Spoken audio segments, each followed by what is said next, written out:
Namo Sang Budaya Namo Mitoto Ampun.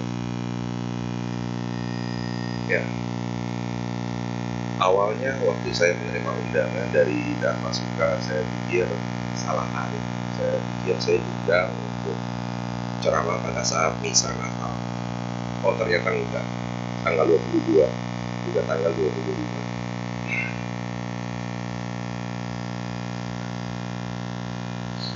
Dan untuk mengakhiri tahun 2024, saya akan membawakan satu topik seputar apa tadi.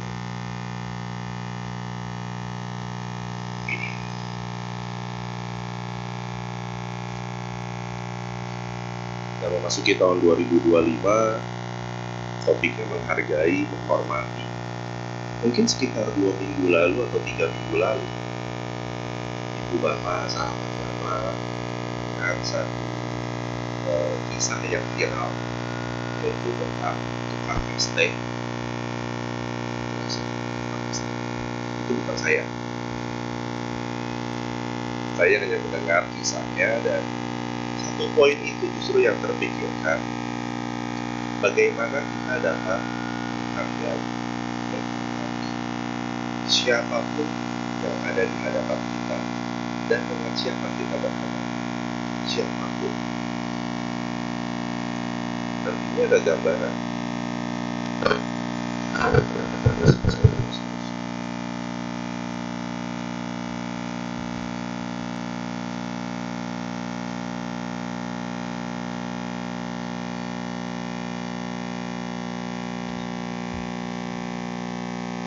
Tadi pada saat dibacakan syair Dhammapada,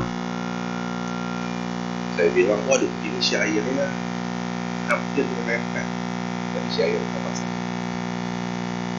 Iya. Dan ada yang tahu ini syair yang keberapa? Hafal ya? Oh, udah kelihatan. Wah, salah, saya lupa nutup. Di Dhammapada di syair 109, jadi kurang 109. Dan biasanya ini diucapkan sebagai parita pendata samikyo, yang kalau atau pasangga sudah mengenal sebarang dan kita, beliau akan mengucapkan doa yang itu untuk syair yang pertama, samikyo wajatu sama hukum sebagai bawah Tuhan suci tiga itu bahwa api dua dan silisa bincang udah percaya roda wadah.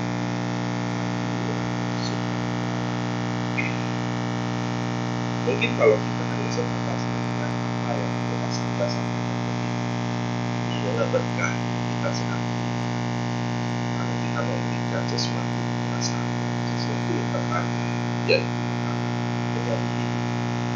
Lalu kita memberikan berkah, mungkin hanya sebatas itu. Tetapi kalau syair ini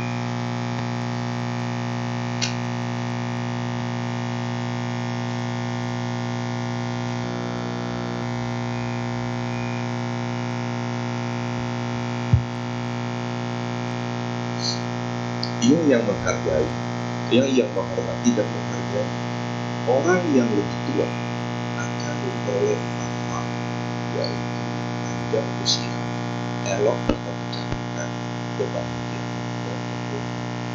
Ayu yang bersuka.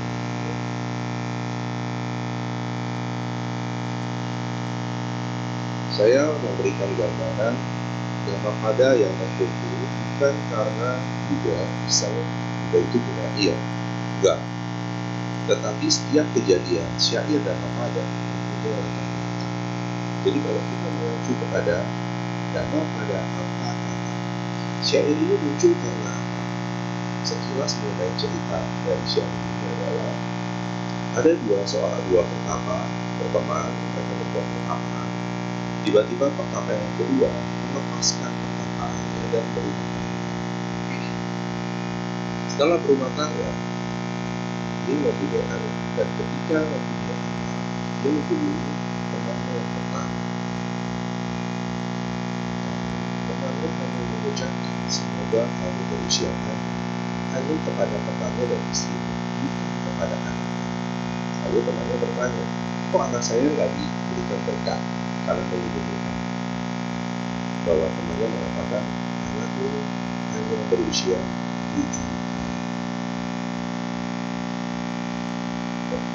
Kalau sebagai orang tua mendengar seperti itu, apa yang kita lakukan? Orang tua ya.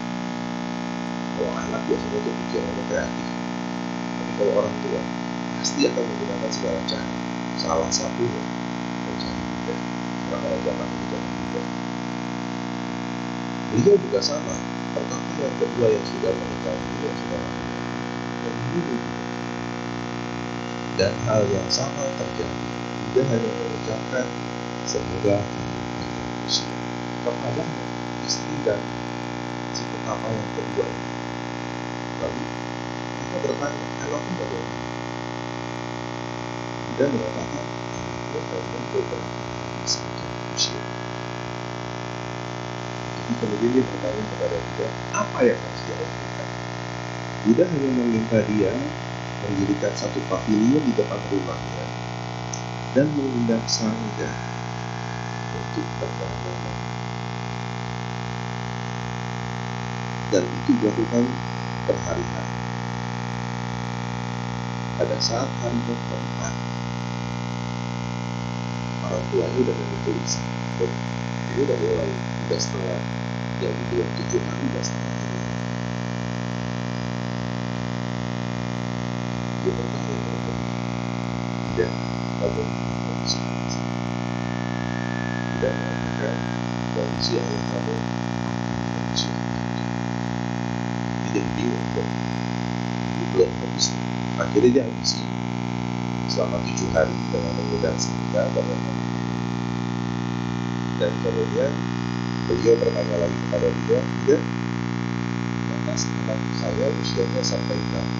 Dan dia mengatakan usia anak kamu akan berusia sampai 120 tahun. Sehingga anak tersebut diberikan nama Anggara, panjang usia. Lalu kenapa bisa hal ini terjadi? Ternyata pada hari keempat sesungguhnya anak tersebut akan memperoleh proses karma yang masak, akan dibawa oleh seorang raksasa. Tetapi karena setiap hari ada sangga yang datang, dan setelah diberikan dana makanan, sangga ini melimpahkan kembali berkat tersebut kepada si pemberi. Raksasa ini nggak berani mendekat, dan akhirnya setelah sampai 7 hari, raksasa ini pergi mengurungkan diri. Anda jangan mengerti cerita, oh kalau itu untuk menolak bala saya ngundang sangga saja. Jangan. Inti ceritanya, Buddha mengambil hal yang baik adalah dia yang menghormati dan menghargai orang yang lebih tua. Orang yang lebih tua mempunyai makna, mereka yang bijaksana. Dalam hal kejadian ini adalah sangga. Dan pada saat yang berbeda, saya mengartikan orang yang lebih tua adalah orang tua kita sendiri. Jadi kalau dalam pernikahan ini selalu saya baca, tetapi konteksnya adalah untuk orang tua sendiri. Tapi dalam konteks yang lainnya adalah orang yang kita hargai. Jadi bukan karena usianya lebih tua kita menghargai dia, tidak. Karena orang itu mempunyai kemampuan lebih dari kita. Nah, jadi ada 3 konteks di sini. Ini yang ketika kita berusaha menghormati orang lain, bukan berarti kita sedang mencantumkan, bukan berarti kita sedang istilahnya menjilat, tidak. Tetapi kita mempunyai bahwa ada manfaat dengan menghormati dan menghargai orang lain. Manfaatnya udah satu, tetapi kalau sudah tahu seperti ini, apakah tidak akan kita lakukan? Pasti kita akan lakukan. Siapa di sini yang tidak mau panjang usia? Yang mau angkat tangan. cuma 3 orang yang mau, yang lainnya siapa yang tidak mau elok atau cantik atau baik? Semua pasti mau, bahagia, kuat. Hal-hal ini sesuatu yang sangat bermanfaat. Sudah pasti kita mau, tapi dengan syarat yang demikian juga. Bagaimana kita menghargai?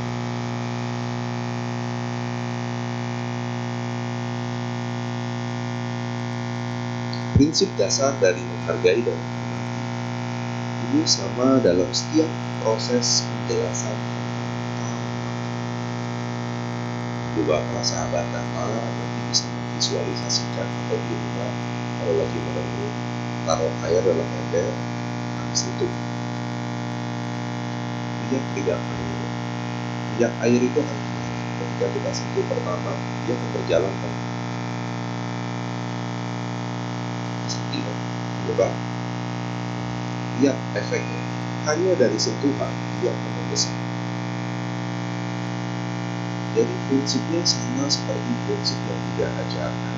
Sekecil apapun perbuatan yang kita lakukan akan mempunyai dampak yang besar. Jadi kalau perbuatan tersebut kurang baik, apakah kita siap untuk menerima dampak yang besar dari sekecil perbuatan kurang baik? Mengerikan. Kita ganti. Sekecil apapun perbuatan baik kita akan mendatangkan hasil yang besar. Maukah kita lakukan? Jadi sekecil apapun perbuatan baik kita, jangan pernah sia-siakan atau menganggap remeh, karena justru perbuatan baik tersebut akan mendatangkan sesuatu yang besar efeknya. Dan kalau dilihat kembali proses ripple atau riak air, ketika sudah menyentuh dinding dari medianya, dia akan kembali ke tempat kita membentuk. Itu apapun si pelaku yang melakukan akan kembali kepada si pelaku. Jadi prinsip dasarnya adalah jauh dan tidak dekat. Karena terkadang kita ini kembali saya mengingatkan sahabat Dhamma di sini, jangan menganggap remeh karma, tetapi jangan menganggap sulit karma itu sendiri. Kenapa?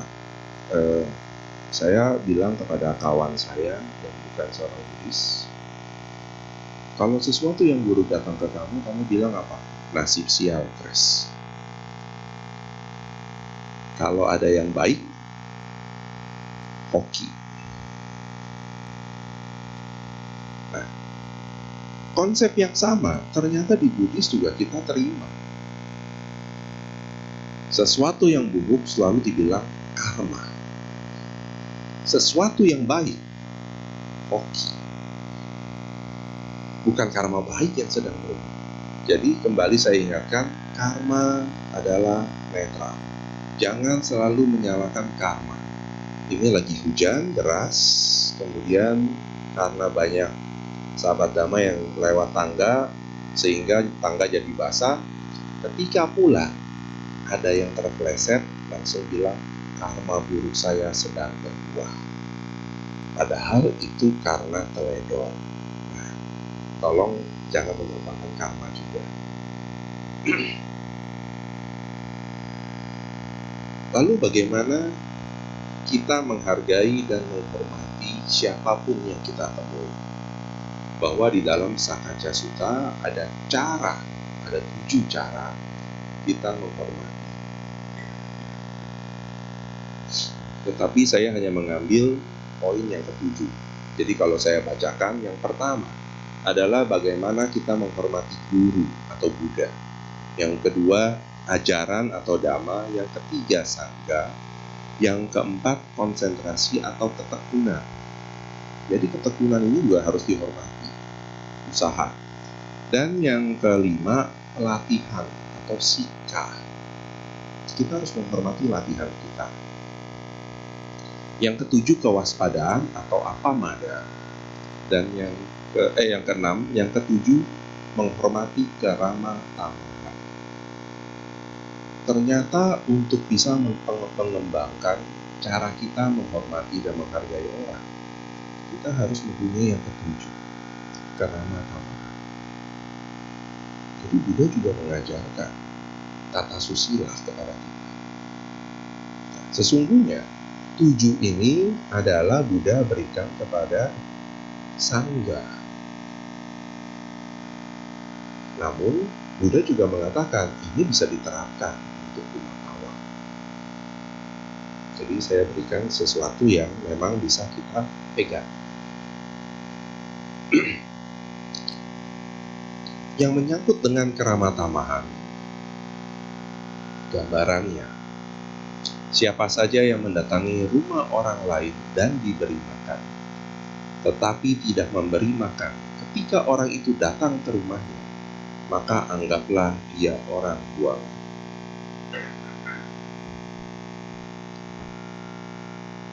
Jadi mengenai keramah tamahan, kesusilaan, Buddha menggambarkan dalam Wasala Sutta orang-orang yang terbuang, atau disebutnya kalau Anda masih ingat Candala,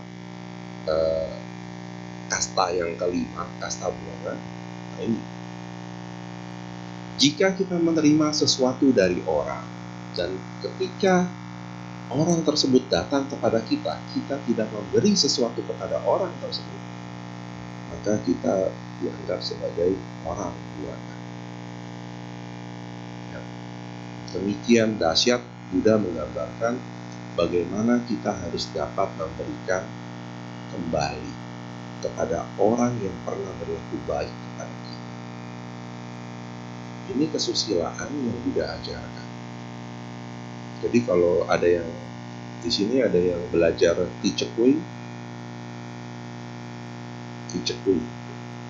satu, yang lain belum. Nah, boleh belajar Ticekui. Ini ada yang diajarkan juga sama. Bukan hanya bakti kepada orang tua, tapi bagaimana menghargai sesama. Nah, hal yang sama Buddha ajarkan kepada kita. Tanpa hal tersebut kita pahami, kita dianggap sebagai orang buangan. Tidak melihat posisi kita yang berada sekarang, tetapi apa yang kita lakukan.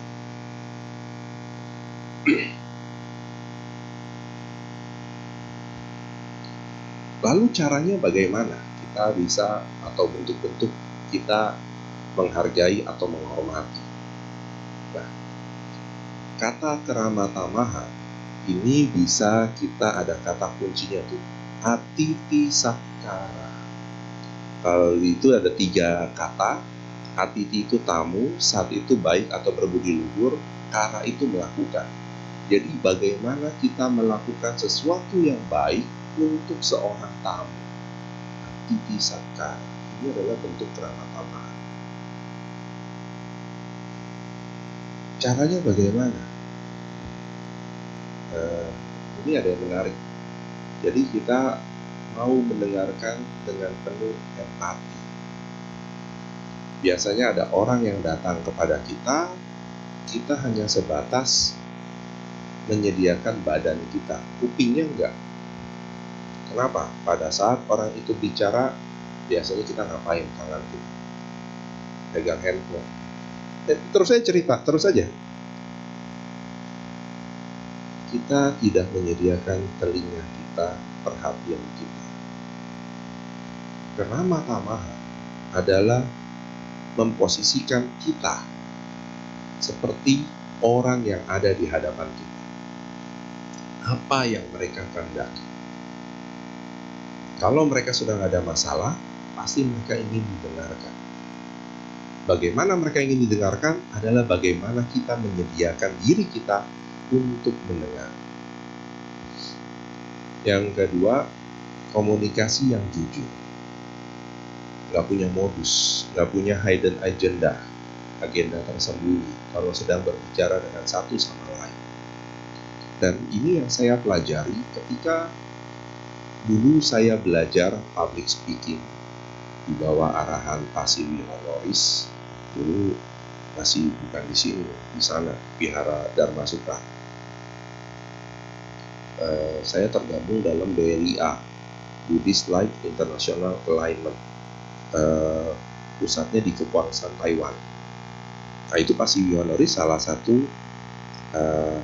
fasilitator. Nah, ketika saya sedang menjalani pelatihan tersebut, saya membaca satu buku dari orang Amerika yang bernama Terry Q. Nanti Anda semua boleh cari buku tersebut. Dia adalah seorang host. Dan hebatnya, semua narasumber mau jika diundang oleh dia. Dan mau cerita apa saja. Dan ketika ditanya, bagaimana resepnya? Terry Q hanya menjawab, apa yang saya tanyakan, apa yang saya bicarakan adalah dari hati. Jadi tidak ada yang disembunyikan. Nah, bagaimana kita menjalin komunikasi tersebut? Kalau kita ingin dihormati atau dihargai, bagaimana cara kita menghormati, menghargai orang? Jadi kita juga membuka diri. Dan yang ketiga, kita menjaga jarak. Kita tahu dengan siapa kita bicara. Kita tahu bagaimana kita bertindak. Misalkan ada anggota sangga yang dulunya kawan kita. Dulu kawan kita, sekarang kawan kita sudah jadi sangga. Jangan ketemu, hey bro, how are you? Kawan saya banyak yang menjadi anggota sangga. Bahkan adik kawan saya ada yang menjadi Atisilani, jadi ayah. Dan ketika saya bernama Skara di hadapan beliau, seorang wanita, semua pada kaget. Kok lu Romo Pandita harus bernama Skara? Loh, beliau sudah menggunakan jubah loh, dan berlatih sila lebih banyak dari saya. Ini yang harus kita jaga. Jadi saya juga menjaga.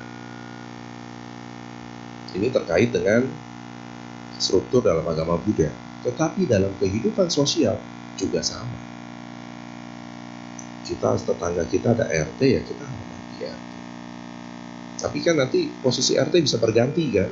Bukan berarti kita tidak menghormati lagi. Beda. Panggilannya jadi beda. Nah, ini yang dianggap sebagai maintain boundaries kita. Kita jaga bagaimana. Jangan sampai kita lewat batas. Karena terkadang, karena merasa terlalu akrab, akhirnya lewat batas. Dan ada bagaimana kita menunjukkan apresiasi kita. Ini yang kita terkadang beranggapan, oh nggak perlu lah, dia udah tahu kok. Tapi terkadang apresiasi perlu ditunjukkan dengan ucapan atau dengan emotikon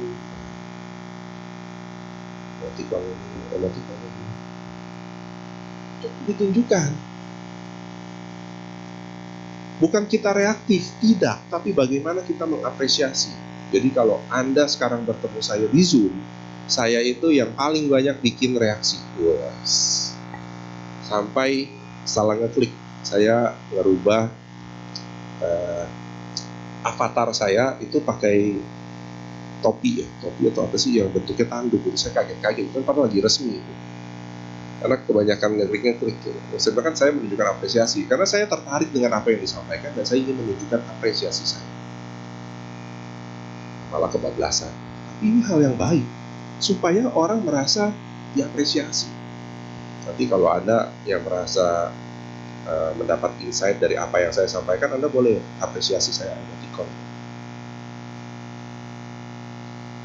Ini sesuatu yang baik. Kepada anak kita juga tunjukkan. Kepada kawan kita tunjukkan. Dulu saya orangnya sangat introvert sekali. Benar-benar introvert. Suruh bicara sini belum itu bisa. Bicara dengan kokoh saja, itu gak mau.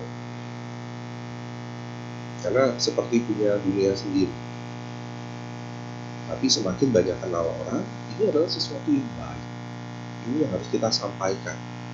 Karena terkadang, kalau kita hanya menyimpan di kepala kita, menyimpan sesuatu di hati kita, yang baik itu ya udah cukuplah baik. Nanti gue bisa berikan pay forward ke orang lain, Tapi yang pertama kali memberikan kepada Anda, kepada kita, tidak mendapat apresiasi, dia suatu saat akan berhenti apa yang dia lakukan. Ketika dia berhenti, Anda tidak mendapat manfaat lagi, baru bilang, lu kenapa berhenti? Padahal lu jago lu. It's too late. Terlambat. Dan yang terakhir, bagaimana kita mendukung mereka untuk dapat mencapai hal-hal yang baik yang ingin mereka capai, termasuk apa yang kita ingin capai. Karena kita terkadang biasanya memberikan support, apresiasi kepada yang lain, tapi kita tidak menghargai diri kita sendiri. Nah, jadi kita lakukan dua arah. Ini yang akan menjadi introspeksi kita semua nanti menjelang akhir tahun. Sudahkah kita mendukung diri kita sendiri untuk pencapaian hal-hal yang baik? Sudahkah kita memberikan apresiasi kepada diri kita sendiri dengan apa yang sudah dilalui baik atau buruk?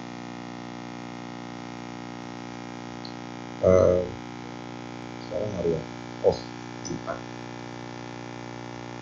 Dari hari Kamis, Jumat, emosi saya meledak. Tapi pada saat hari Kamis, ketika mungkin Anda bilang saya sedang marah, saya bilang kepada orang yang sedang saya marahi, mohon maaf ya, suara saya akan tinggi supaya Anda tahu saya sedang emosi. Jadi saya kasih tahu dulu. Dan yang pasti, saya tidak pernah akan mengeluarkan kata maki, tetapi hanya penekanan terhadap apa yang kurang baik, yang menurut saya Anda perlu perbaiki. Itu hari Kamis. Dan hari Jumat, pada saat saya juga ingin marah, saya bilang, sebelum kita mulai meeting, kita akan mulai meeting dengan saya marah-marah terlebih dahulu. Jadi saya ngomong dulu bahwa saya ingin marah. Dan izinkan saya nanti gebrak-gebrak meja supaya menunjukkan emosi saya. Kalau ada yang nggak puas, boleh angkat tangan. Nah, ternyata nggak ada yang angkat tangan, berarti mereka puas dengan marahan saya.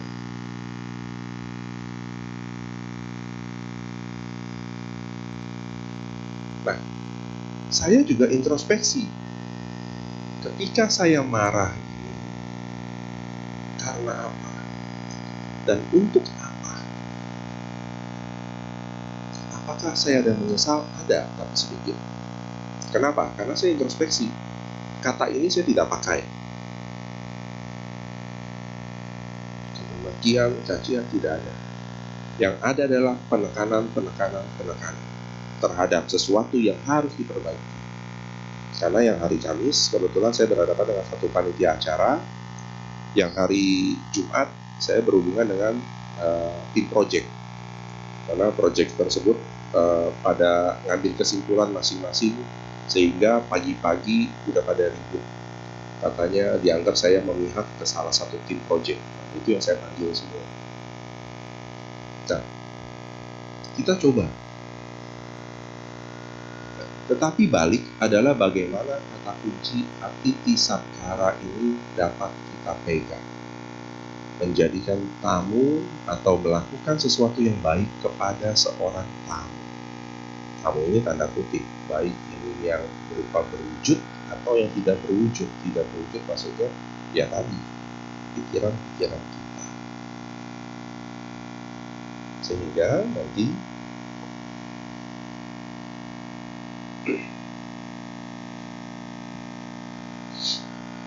Ini sesuatu yang menarik. Di dalam Gihih Sutta, jadi Buddha pada dalam sutta ini Buddha bersama dengan Sariputta memanggil Ananta Pindika.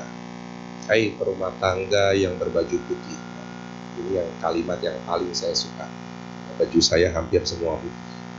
Jadi kemarin hari Jumat ada acara tukeran kado oleh tim-tim saya, disuruh pakainya Pak, disuruh pakainya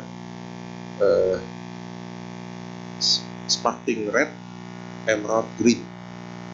Ini baju apa saya bilang? Saya nggak punya warna merah dan hijau. Pakai putih boleh nggak? Jangan Pak. Yang lain kalau pakai merah, Bapak pakai baju putih, jadi merah putih Pak. 17-an kita Pak. Bukan tutup akhir tahun. Kemudian Buddha menyampaikan beberapa hal yang baik. Apa yang bisa dilakukan oleh umat awam, perumah tangga. Dan salah satunya dari sekian banyak Gihih Sutta, poinnya saya ada mengambil kalau kita membaca Gihih Sutta itu nama nama sutanya terdapat di dalam Anguttara Nikaya buku ketiga halaman 211, tetapi kalimat yang saya ambil ini tepatnya ada di 213.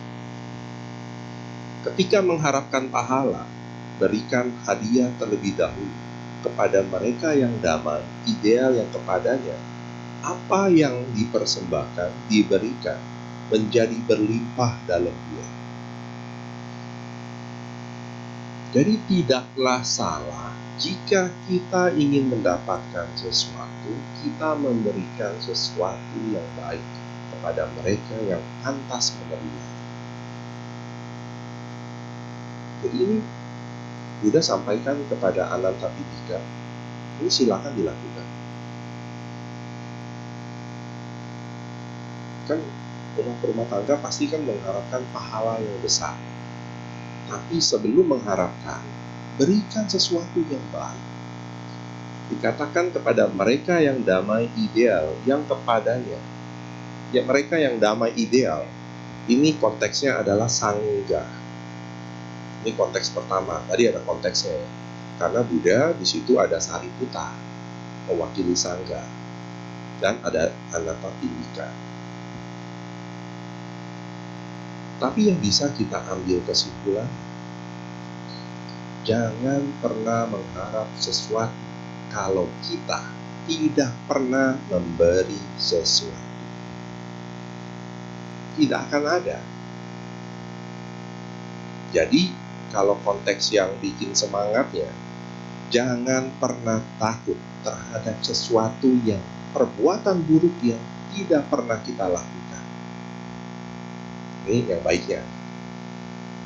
Tapi menjadi yang kurang baiknya, kalau kita ingin ayu wano sukang balang, tetapi tidak pernah menghormati, menghargai orang lain, bagaimana 4 kondisi ini dapat kita terima? Nah, ini balik kepada diri kita.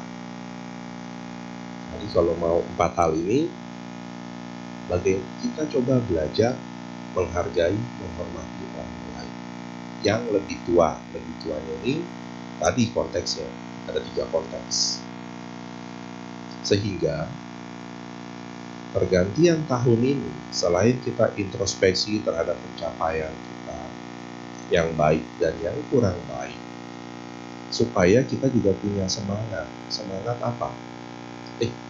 Ternyata bisa loh mengejar 4 hal ini,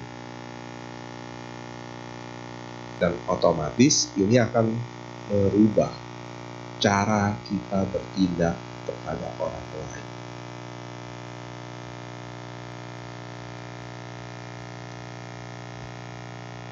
Setiap saya kalau di project dikirim oleh kawan saya, project ini lagi masalah, lu ya hadapin.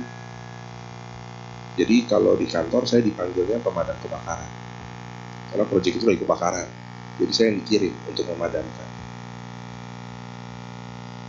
Ada satu project, kebetulan project ownernya seorang ibu-ibu, itu nggak ada yang berani ngangkat telepon kalau beliau sedang nelfon ke kantor. Tahu kan ibu-ibu kalau lagi emosi bagaimana? Nah, udah berapa bulan ini saya yang bereskan, dan harusnya sih akhir tahun ini dapat selesai. Nah, mereka bertanya kepada saya, Pak, kok bisa sih ibu-ibu itu sabar ngadepin lu, atau lu yang sabar ngadepin ibu-ibu? Prinsipnya cuma satu, saya bilang tadi, mendengarkan. Padahal pakai telepon WA. Jadi kalau awalnya pakai WA grup, di telepon bareng-bareng. Wah, ibu itu kalau ngomong nggak ada yang berani ngomong, diem semua. Bukannya diam mendengarkan, tidak, nggak ada yang berani menjawab. Tapi ketika saya coba bantu, ya tadi, oh baik bu, kalau begini bagaimana bu? Saya men-challenge balik isu-isu yang ada. Dan akhirnya dia bilang, Pak, ya udah bapak aja yang bantuin saya ngurusin proyek ini. Akhirnya dia meminta saya terlibat supaya masalah itu dapat segera selesai. Ini sesuatu yang baik. Selama kita mau mendengarkan, kita menyampaikan dari hati, bukan berarti kita sengaja nih menjebak ibu ini supaya proyek ini cepat beres atau segala macam, enggak. Yang penting masalah dia selesai dan hasilnya baik untuk perusahaannya dia. Nah, ini yang diterapkan, saya coba terapkan ini juga. Dan hasilnya cukup baik. Makanya kawan saya satu kantor bingung. Bagaimana cara? Saya mau kasih tahu, cuman kan gak enak. Karena yang ngomong ke saya bukan agama Buddha. Nanti pas saya bilang, oh kalau mau tahu rahasianya, datang ke wihara. Tapi dikira budanisasi. Nah, hal ini yang dapat kita lakukan sehingga kita harus mempunyai satu keyakinan. Kalau kita tidak memberi yang baik, percayalah, kita tidak akan mendapat sesuatu yang baik. Berikan sesuatu yang baik sekecil apapun, dampaknya Anda tidak pernah tahu. Di satu kesempatan, topik yang sama, kalau tidak salah di sini juga pernah saya berikan kepada Anda. Siapa yang pernah ke India? Ibu. Bayar sendiri. Ibu bayar sendiri. Siapa yang ke India dibayarin? Ibu dibayarin. Benar dibayarin. Oh, dibayarin anak.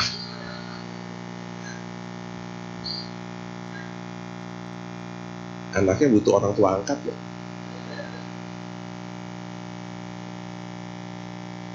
Saya memberikan kisah tahun 2013 saya berangkat ke India. Sampai sekarang saya tidak tahu siapa donatur yang membiayai saya pergi ke India. Tiba-tiba saya ditelepon, Romo Kresno, iya. Romo Kresno pernah pergi ke India belum? Mau ke India? Mau dong pasti, saya bilang. Kalau berangkat tanggal sekian bisa. Saya mikir, ini siapa yang telepon? Saya bilang. Cuma saya dibilang, oh Romo nanti akan berangkat sama ini kalau memang Romo bisa. Dan ternyata benar. Dan di sana ternyata sesuatu yang baik berkembang. Bukan karena baik, sesuatu yang baik berkembang bersamaan. Tiket pesawat, hotel semua di cover. Karena perginya hampir 12 hari. Dia itu nggak pendek, panjang kan ya. Bisa minimal 10 hari, tapi biasa 12 hari. Pulang 1 hari, pergi 1 hari, pulang 1 hari. Saya nggak punya koper besar. Tiba-tiba kawan kantor saya bilang, Kres, nggak usah beli. Pada saat saya lagi mau ke CP, nggak usah beli koper. Gue punya, lu pakai aja. Pada saat saya mau bikin surat cuti, nggak usah. Lu dianggap umroh. Nggak potong cuti. Ini waktunya bersamaan banget.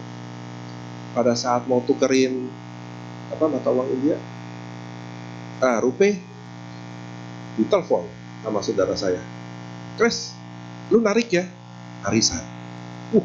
Ini waktunya pas semua nih, saya bilang. Nah,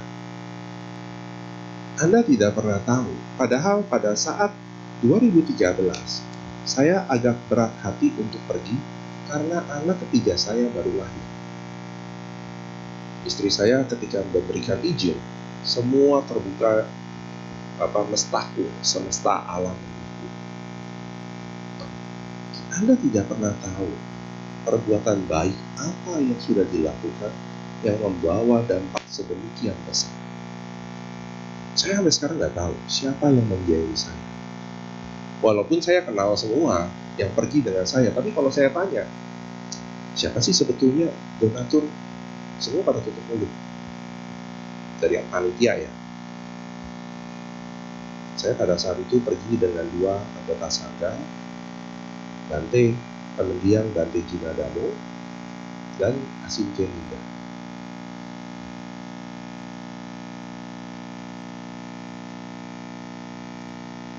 Nah, seperti itu. Satu lagi, ini kalau nggak salah saya pernah bilang pada Anda, yang punya rekening BCA siapa? Semua nih punya. Yang dapat motor dari BCA siapa? Nah, ada? Enggak, Romo, saya dapatnya mobil. Wah, itu lebih gede lagi. Saya cerita kisah yang sama. Saya pernah dapat hadiah motor dari BCA, telepon. Saya bilang, Mbak, kalau mau nipu yang benar-benar aja, saya bilang. Bapak kalau nggak percaya, kami berikan kepada dinas sosial ya. Dulu ada dinas sosial, departemen dinas sosial. Pun ternyata betulan. Dan akhirnya saya harus menebus bayar 25% pajak. Jadi harga kendaraan itu 75%, saya untungnya 70% kalau harga kendaraan. Dan saya jualnya kepada kawan kantor 50%. Jadi saya untung dari motor itu hanya 50% dari harga pasaran. Tidak pernah ada yang tahu. Kalau kita tidak pernah buka rekening di BCA kemudian mengharapkan motor, apakah mungkin? Tapi karena saya buka rekening di BCA, ada kemungkinan untuk hal-hal tersebut.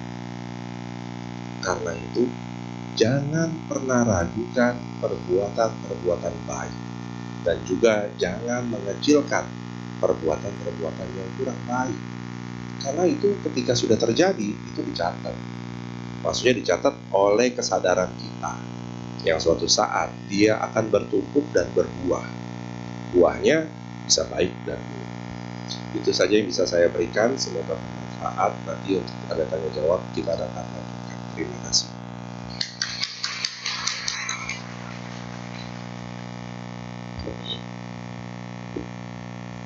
Oke, sebentar lagi kita memasuki sesi tanya jawab. Bagi Bapak, Ibu, dan teman-teman sedharma yang ingin bertanya, kita menyediakan 2 metode.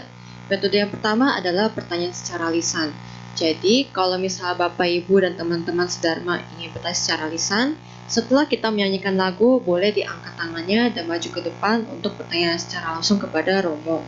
Lalu, untuk yang metode kedua adalah pertanyaan tertulis. Jadi, kalau misalnya Bapak, Ibu, dan teman-teman sedharma tidak ingin bertanya secara lisan, boleh ditulis di kertas yang sudah disediakan di kantong kursi dekat Bapak Ibu. Dan kalau misalnya nggak ada kertasnya, nanti kan saya berkeliling. Boleh minta kertasnya sama saya ya. Habis itu kalau misalnya udah selesai ditulis pertanyaannya, juga boleh diangkat kertasnya supaya saya bisa ambil pertanyaannya. Oke, sambil menunggu pertanyaan masuk, marilah kita bersama-sama menyanyikan satu buah lagu yang akan dipandu oleh petugas. Kepada petugas dipersilakan.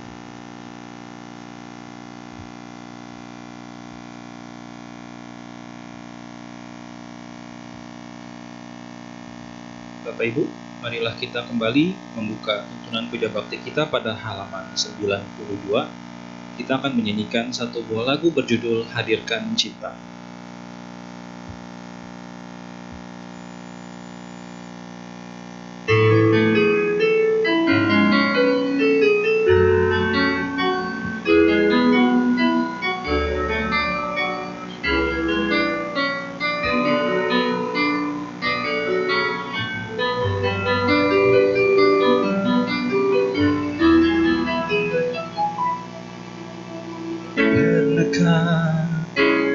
Kita renungi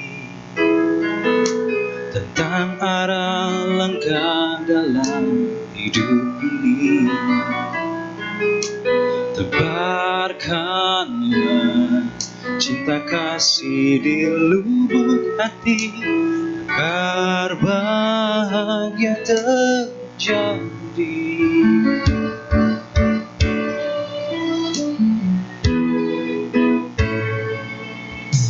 Sadarlah, hai manusia, berpedoman yang benar agar bahagia.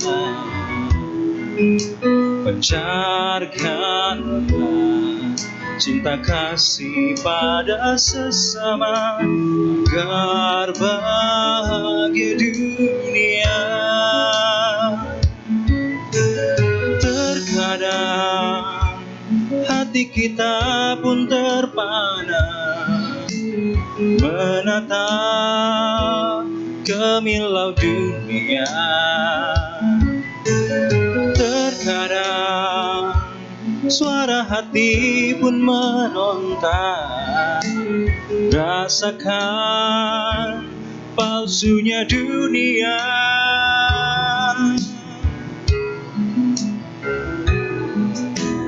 Hadirkan cinta, satukan rasa di dada, pancarkan kasih pada sesama, bahagialah semesta. Jauhkan diri dari amarah di hati, agar seluruh alam berseri menyambut indahnya dunia ini.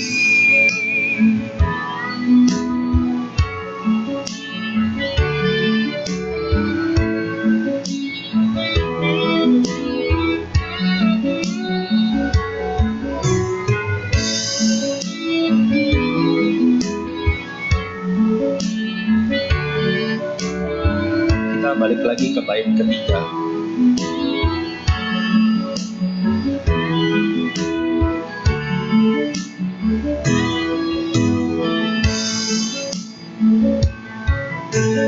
Terkadang suara hati pun meronta, rasakan palsunya dunia.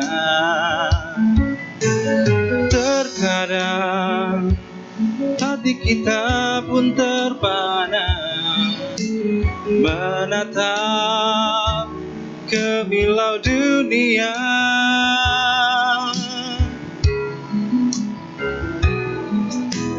Hadirkan cinta, satukan rasa di dada, pancarkan kasih pada sesama, bahagialah semesta. Jauhkan diri dari amarah di hati, agar seluruh alam berseri menyambut indahnya dunia ini. Cinta, satukan rasa di dada, pancarkan kasih pada sesama, bahagialah semesta.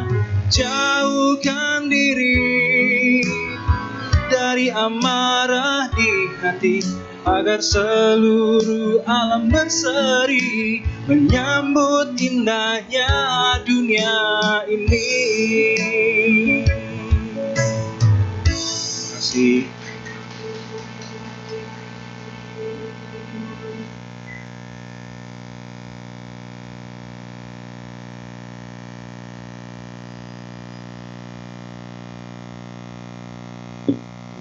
Kita sudah memasuki sesi tanya jawab. Kita membuka sesi pertanyaan lisan terlebih dahulu ya. Bapak, Ibu, dan teman-teman sedharma yang ingin bertanya secara lisan, silakan angkat tangan dan maju ke depan. Silakan Kopins. Selamat siang, Romo Testo, Sejati Nama Budaya. Sebelumnya terima kasih Romo atas dana desa luar biasa sekali. Jadi ada beberapa pertanyaan yang ingin saya tanyakan. Yang pertama mengenai kisah yang dua pertama, yang mana satu menjadi rumah tangga, yang anaknya itu yang Ayu Wadana ya Romo ya. Itu apakah dijelaskan di surat atau literatur mengenai umur dari Ayu Wadana ini? Yang saya jadi fokus pertanyaan saya adalah kan dianjurkan apakah untuk berdana kepada anggota sangga. Ayuwadana ini melakukannya secara aktif atau pasif, Romo. Jadi maksudnya kayak Ayuwadana ini dalam umur yang cukup untuk memberikan langsung dananya, atau anggapannya orang tuanya yang memberikan dana kepada anggota sangga, dan anggota sangga ini yang anggapannya melimpahkan jasanya kepada Ayuwadana ini. Jadi itu fokusnya Romo mengenai umurnya, dan apakah dilakukan secara aktif ataupun pasif. Karena istilahnya kalau misalnya Sandai memberikan secara aktif, itu kan anggapannya benar-benar misalkan kita tidak berbuat demikian dan mendapatkan buahnya, itu kan benar-benar make sense kalau misalnya menurut saya gitu. Tapi kalau misalnya enggak pun berarti dalam konteksnya adalah pelimpahan jasa, itu pun juga masih bisa. Jadi paling butuh klarifikasi aja mengenai kisah itu, mengenai wadananya.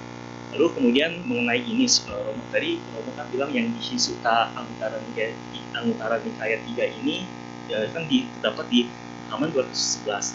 Yang saya tanyakan tadi Romo bilang terdapatnya di 213. Apa faktor yang menyebabkan ada perbedaan seperti itu? Jadi maksudnya terdapat di 211, tapi yang Romo bilang Romo di halaman 213. Jadi penyebabnya apa yang menyebabkan ada perbedaan seperti itu? Nah, sama terakhir Romo, misalkan kita berbuat suatu perbuatan yang karma, memberi, kemudian konteksnya itu apakah kita untuk mendapatkan buahnya dari bisa nggak mengharapkan dari memberi pada satu momen itu. Jadi contoh misalnya gini, ini momen A, kita memberikan barang A nih, ya. Kemudian itu kan anggapannya secara logik, itu anggapannya kita akan mendapatkan kembali buah yang anggapannya setimpal dengan A ini. Kemudian kita menghadapi suatu fenomena, katakanlah B, anggapannya kita membutuhkan buah dari karma yang berbuah itu adalah beda konteksnya dengan yang A ini. Itu apakah bisa dari kita berbuat A ini, kita bisa mendapatkan buah karma baik ya, yang pada saat kita mengharapkan fenomena di B gitu. Saya kasih sebagai contoh ya, misalnya kita memberi beras gitu kan. Tapi ketika misalkan kita benar-benar sedang haus, kita misalnya membutuhkan air gitu. Nah, itu kan dua hal yang berbeda. Tapi apakah bisa buah dari kita memberi A itu, kita bisa menerimanya dalam bentuk B? Nah, makanya jangan memakan juga sih, misalnya dari benar yang berbeda lah. Misalnya kita memberikan sesuatu, tapi mengharapkannya sampai nyawa kita selamat misalnya. Ini sampai sejauh itu perbedaannya. Jadi apakah bisa demikian, atau memang benar-benar yang kita mengharapkan apa gitu harus yang benar-benar setimpal gitu. Itu saja. Terima kasih Romo.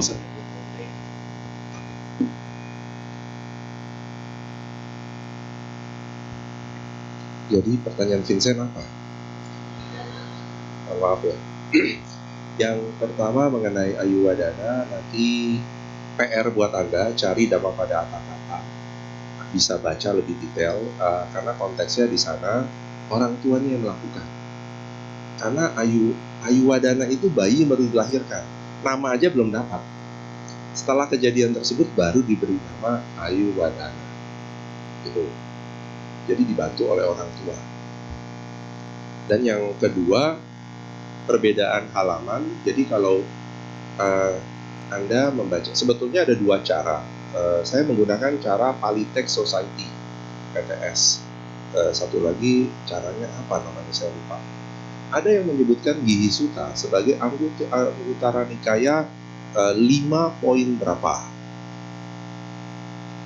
Tetapi karena saya mempelajarinya secara PTS, Palitex Society, bahwa untuk tidak menghilangkan konteks, cara kita mencari ke sumber primer adalah langsung direct ke halaman di mana ada kalimat tersebut. Jadi kalau Anda mau mencari, dicarinya di 213, tadi saya sebutkan. Kenapa saya nulisnya tetap 211? Ini sebagai sumber pertama kali, karena Anguttara Nikaya sangat banyak. Pada saat Buddha menjelaskan tentang umat awam, itu start dari 211 sampai 214. Kalimat ini adanya di 213. Nanti boleh dicari. Kalimatnya mirip-mirip seperti ini, karena ini saya terjemahan, dan menurut saya kalimat ini yang cukup menarik untuk kita pelajari. Itu yang kedua. Yang ketiga, konteks dari semua perbuatan terkadang bukan kita menggunakan, ketika kita berdana makanan, artinya kita akan mendapat makanan tersebut di kemudian hari. Enggak. Bentuknya bisa berubah. Karena kan yang disimpan adalah buah dari kebajikan. Bukan makanannya yang disimpan nanti akan datang ke kita lagi. Enggak. Jadi di sini kalkulator karmanya jangan dipakai. Satu dapatnya satu, ini yang dapatnya bisa berbeda. Tadi kan, sampai sekarang saya juga nggak tahu karma mana yang saya lakukan sehingga dapat tiket ke India. Saya nggak bisa ngitung balik tuh. Kalau matematika kita bisa ngitung balik kan. Kalau ini saya nggak bisa ngitung balik. Dari mana karma tersebut? Even juga yang saya dapat motor dari BCA, saya nggak tahu tabungan senilai berapa sehingga saya bisa dapat. Jadi konteksnya berubah, ada perubahan. Dan biasanya akan masa sesuai kondisi kita. Seperti tadi kan, kondisinya tuh berurutan. Kalau dibilang itu karma baik, saya nggak bilang itu karma baik saya berbuat. Hanya semesta mendukung. Ada yang minjemin koper. Arisan tahu-tahu bisa narik. Pas lagi hari. Saya lagi bingung, ini mau tukar rupiah berapa duit ya? Tahu-tahu ditelepon. Kres lu narik ya? Lumayan, sekali narik saya 18 juta. Itu dengan saudara-saudara doang. Bisa. Kemudian cuti 2 minggu full umroh. Baru kali itu di kantor saya ada umat juga umroh. Nah, seperti itu konteksnya. Jadi bukan berarti A dapatnya A ya. Kalau kita kasih pisang nanti kita akan dapat pisang. Ya, beda. Terima kasih. Ada yang lain?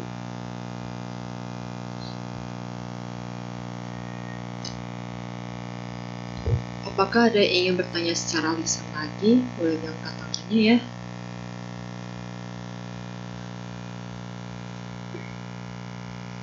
Oke, berhubung karena tidak ada lagi yang ingin bertanya secara lisan, kita masuk ke sesi pertanyaan tertulis.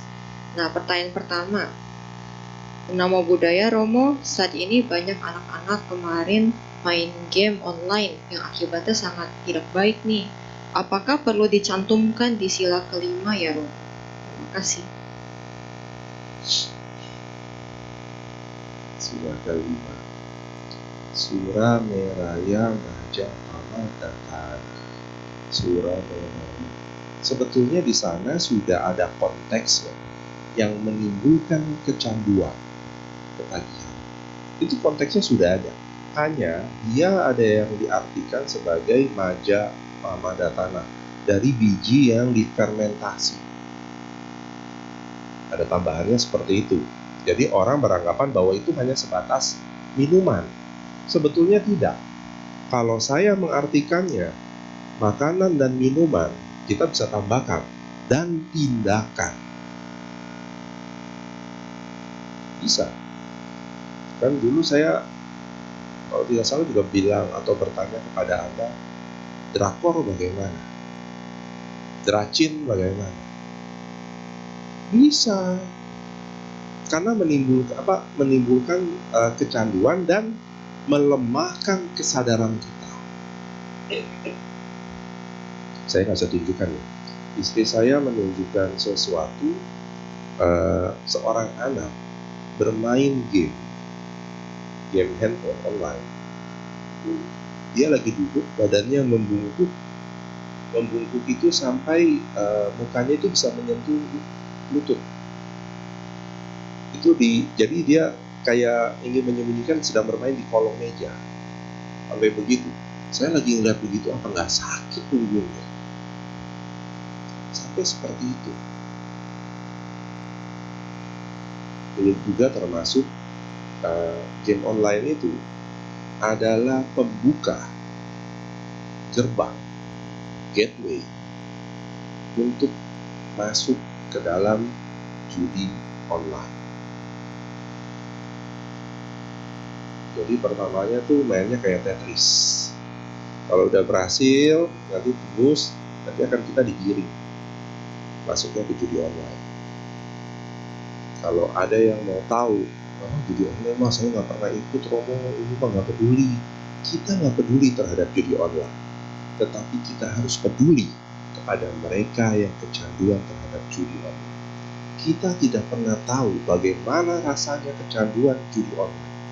Beda kalau orang kecanduan psikotropika. Dia seperti sakau, apa istilahnya, ketagihan lagi butuh sekali gitu. Itu fisiknya loh. Tetapi judi online, game online, yang dirusak adalah psikis, bukan fisik lagi, psikis.